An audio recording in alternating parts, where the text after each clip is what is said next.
Saludos. Hoy traigo un tema súper interesante desde todo punto de vista. Por ejemplo, primero iba a hacer una introducción de la relación existente entre China y el mundo global. O sea, el papel que según algunos analistas que he podido leer ocupa China en el mundo global.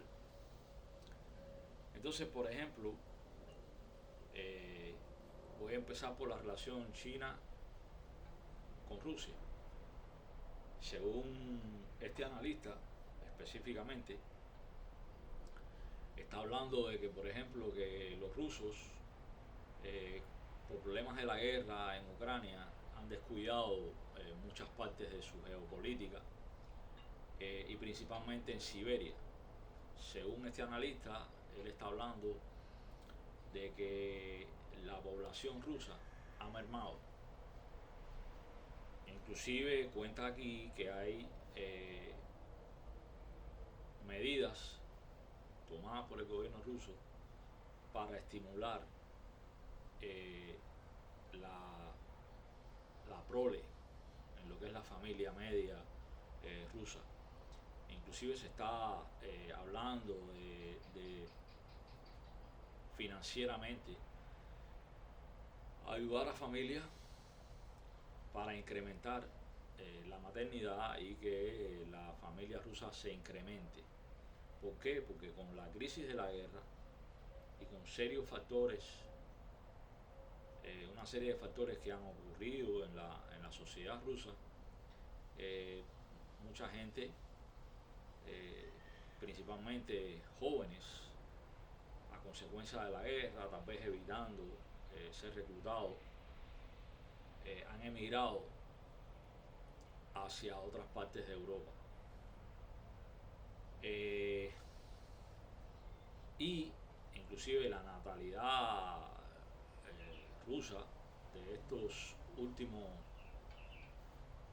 10 años ha mermado. Hay poca eh, proliferación, eh, inclusive en la concentración de habitantes en la Siberia es mucho menor comparada con otros años, sigue disminuyendo. Entonces aquí habla de que, por ejemplo, de que los chinos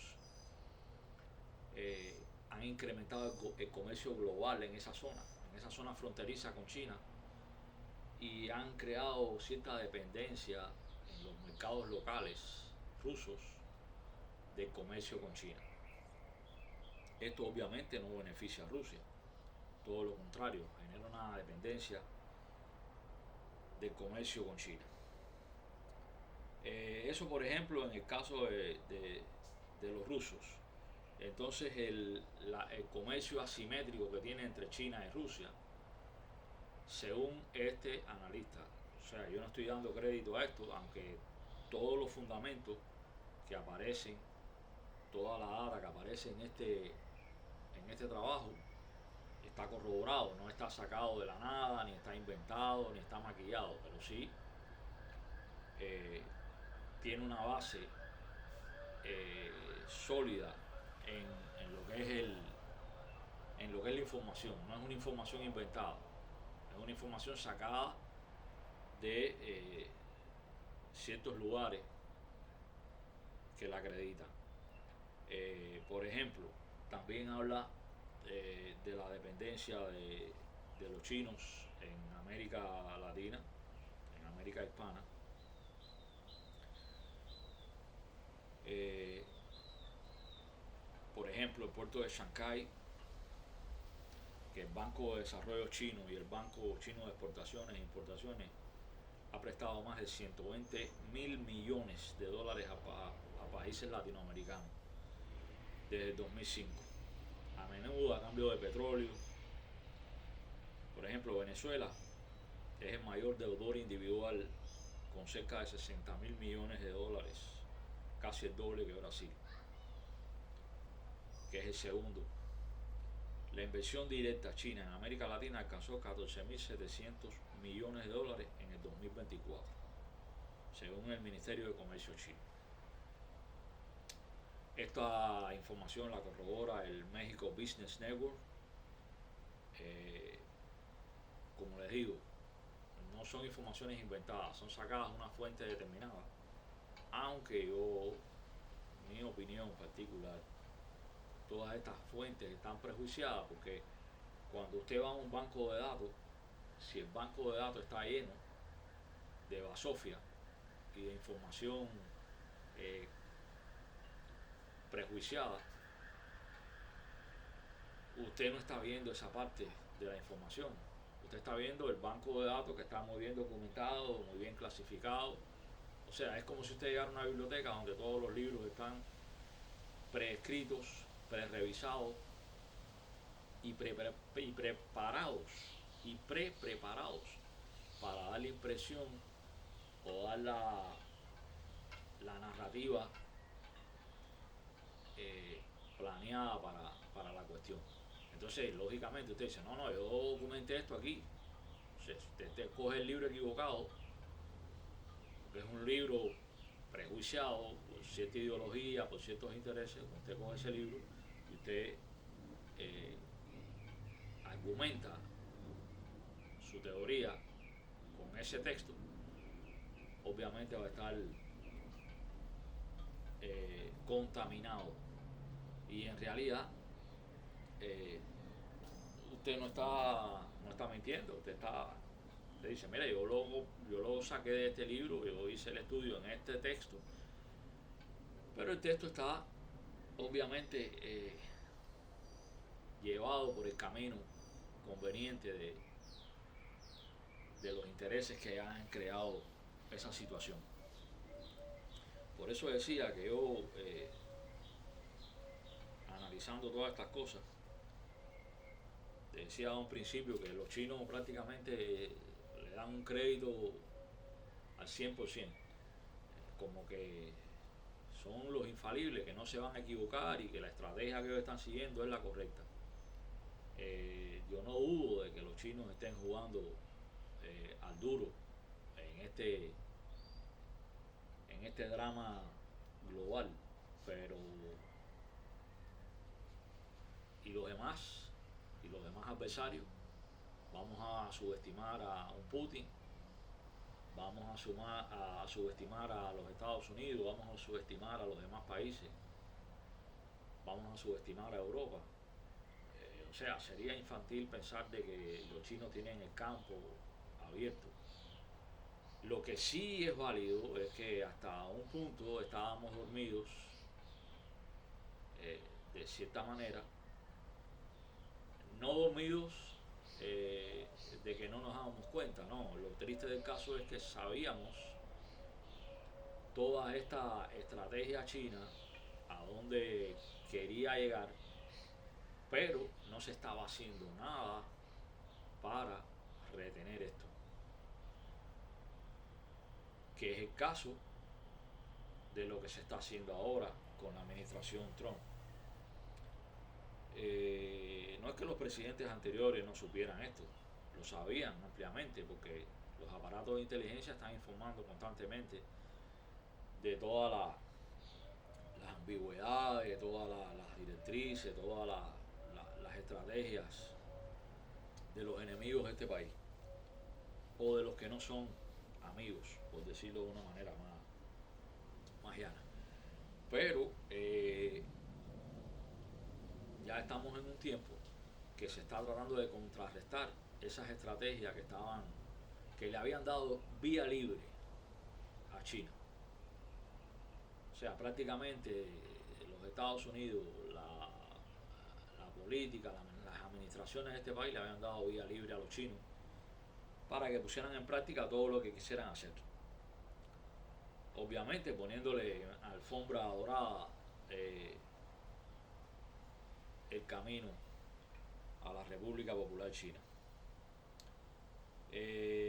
Por ejemplo, en acciones concretas, Estados Unidos anuncia operaciones conjuntas con el narcotráfico en Ecuador y planes similares en otros países de la región.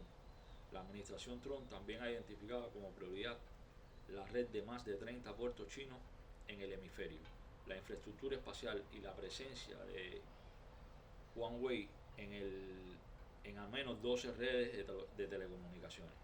O sea que lo que le estaba diciendo con anterioridad es que Estados Unidos pasó de la estrategia de mirar, de observador, a actuar en vías de neutralizar esta competencia en cierto punto desleal de China hacia el mundo.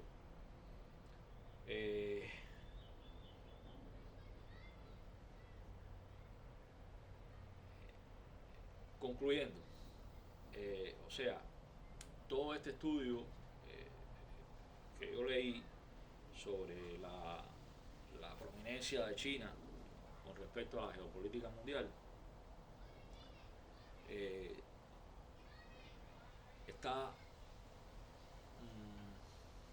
no parcializado, pero sí adornado, basado basado en datos reales, pero que no son representativos de la realidad, y entonces le permiten al autor de este estudio poner a China en un lugar inalcanzable, en un lugar donde ya es difícil completamente contrarrestar las estrategias chinas, cosa que es absurda, cosa que es falsa.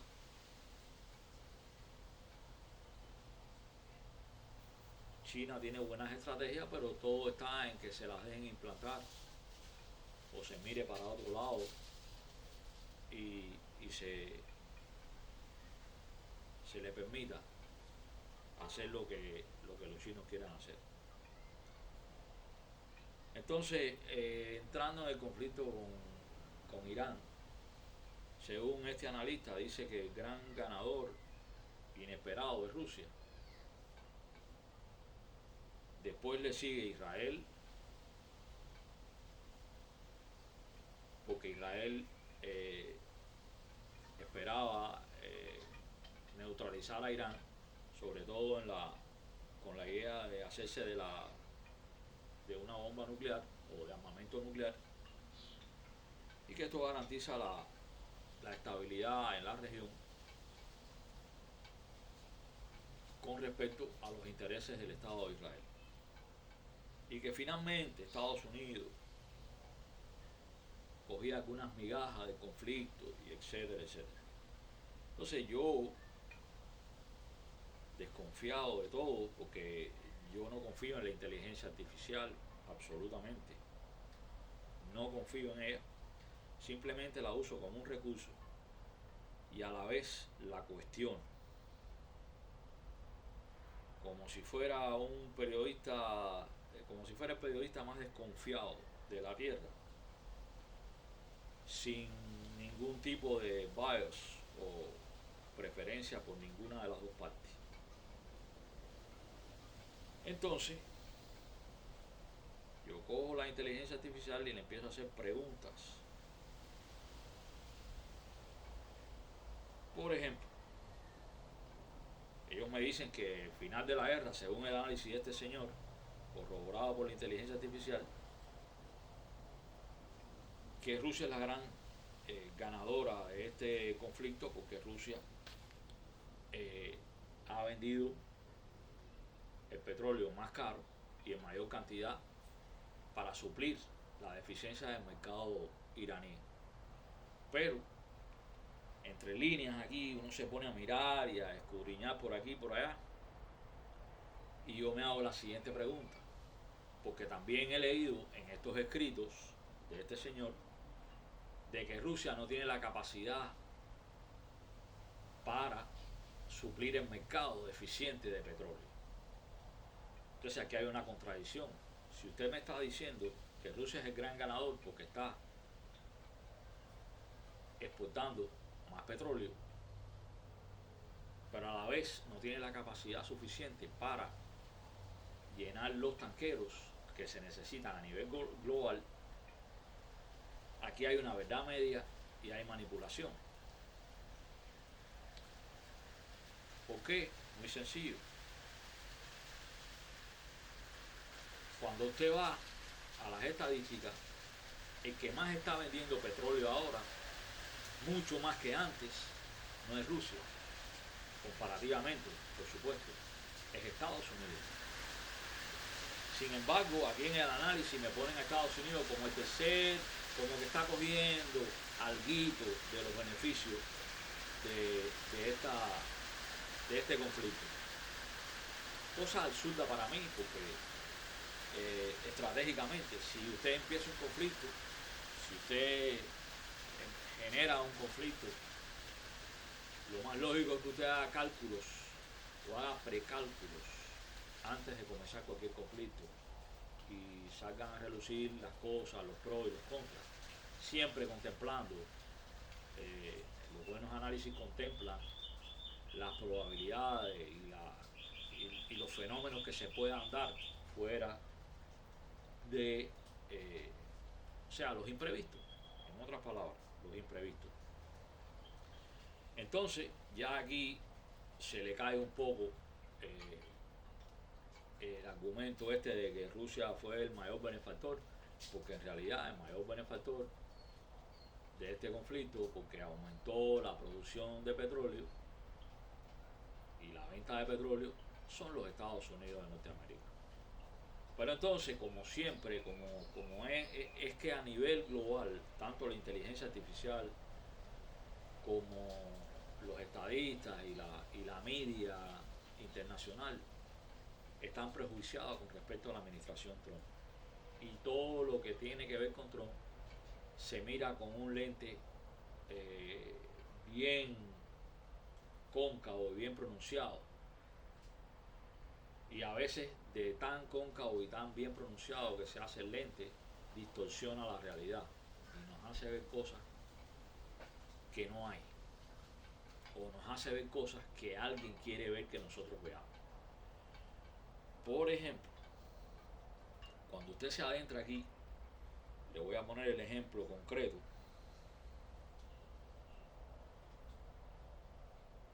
Yo le pregunto a la inteligencia artificial, ¿quién llena ese hueco para Europa? Entonces, principalmente Estados Unidos, que ya era su mayor proveedor de GNL, y Noruega, lo que confirma algo que conecta todo el análisis anterior. El conflicto con Irán convirtió a Estados Unidos en el proveedor energético indispensable tanto para Europa como para los mercados asiáticos que Rusia no puede cubrir. Eso tiene un valor geopolítico enorme más allá del precio del barril.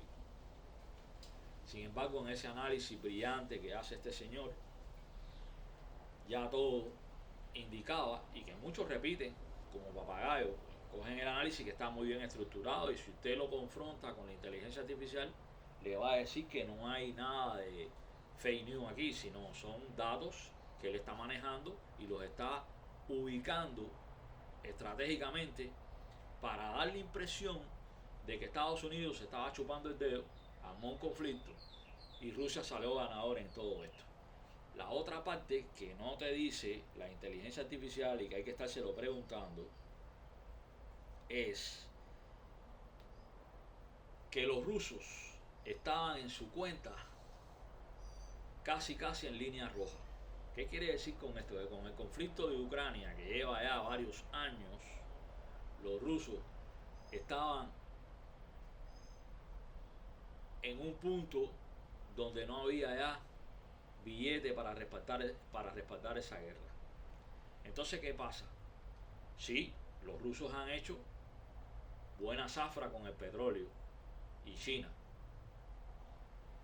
pero esa zafra que están haciendo no es un over profit, es un over para compensar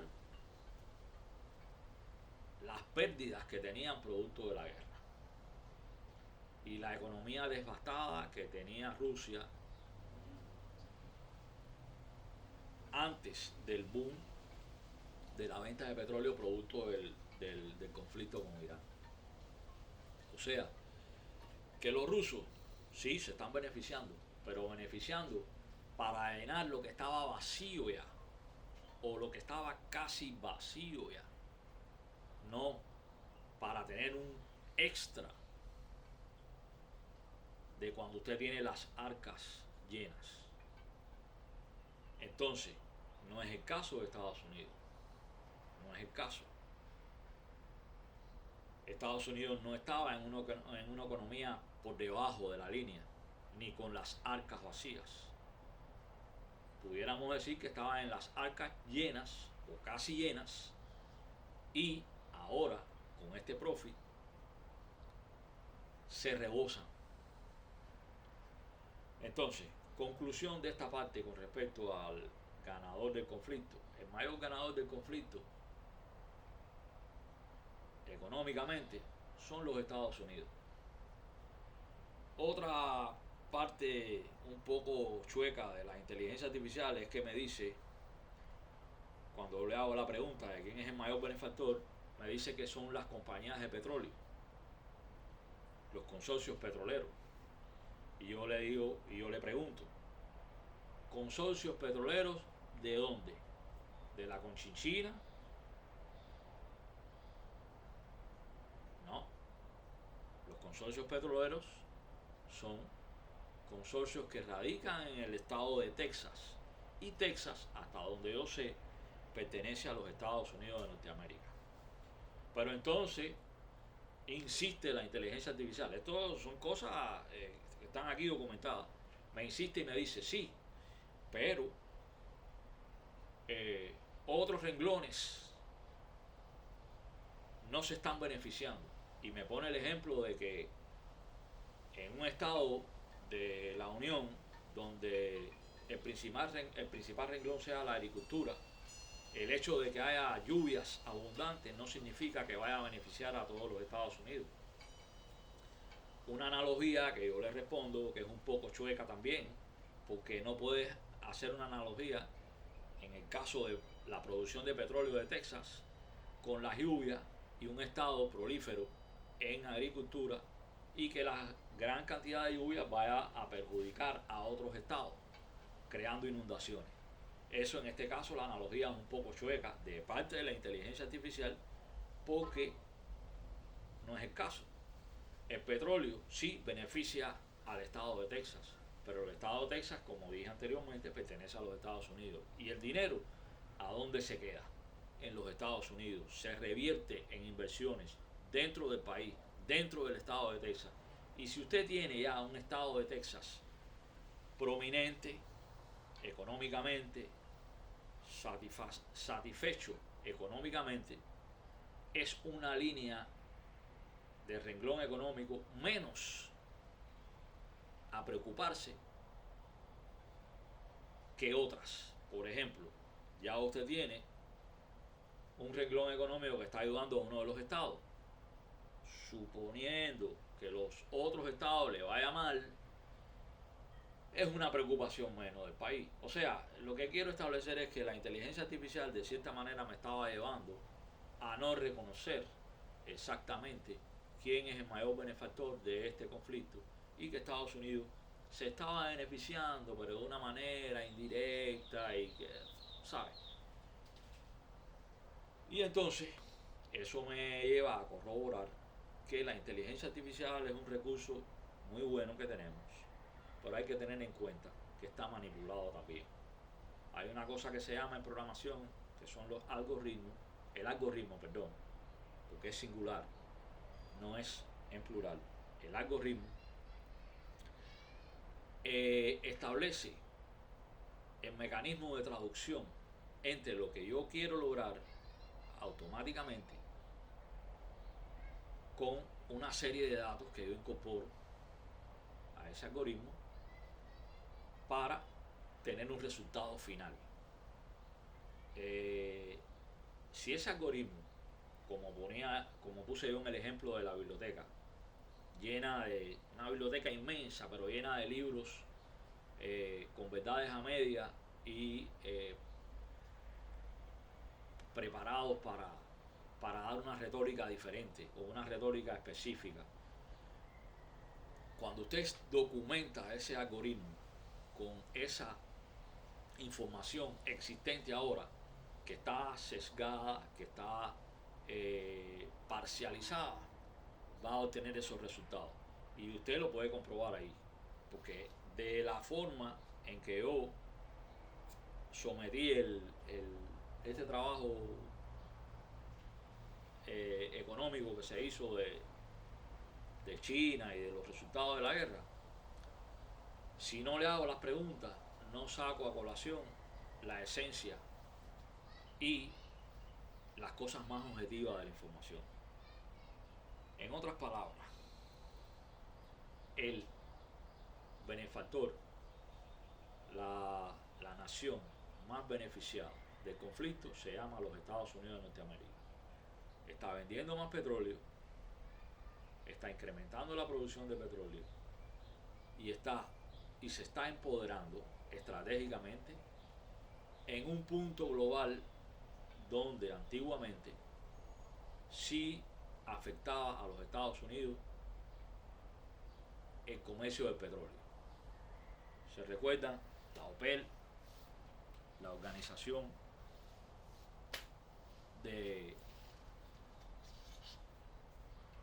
para el Petróleo de Países Exportadores de Petróleo, Organización de Países Exportadores de Petróleo. Esta organización en años atrás, perjudicó mucho a este país y lo obligó de cierta manera a entrar en crisis producto de los precios del petróleo.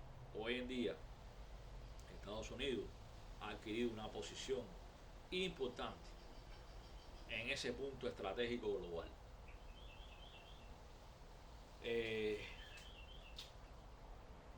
Sentando también bases en lo que ellos llaman la América Latina, a mí me gusta llamar la América Hispana, porque son menos los que hablan latín, o los que, o sea, son menos los que tienen, si se puede decir, herencia latina en la América Hispana, que los que tienen la herencia directa del país conquistador de esa época, que fue el Imperio Español. O sea que estamos más cerca de la hispanidad que de la latinoamericanidad, al menos mi modesta opinión. Entonces, ¿cuál es el problema entonces? Solo uno real y verificable. Rusia acumula entre 45.000 y 151.000 millones de dólares extra en el 2026 que financia directamente su guerra en Ucrania. Eso es una contradicción genuina dentro de la estrategia americana, no un argumento ideológico. Estados Unidos gana con el petróleo caro, pero el petróleo caro también financia al adversario que está combatiendo en Ucrania. Es un problema real de la coherencia estratégica.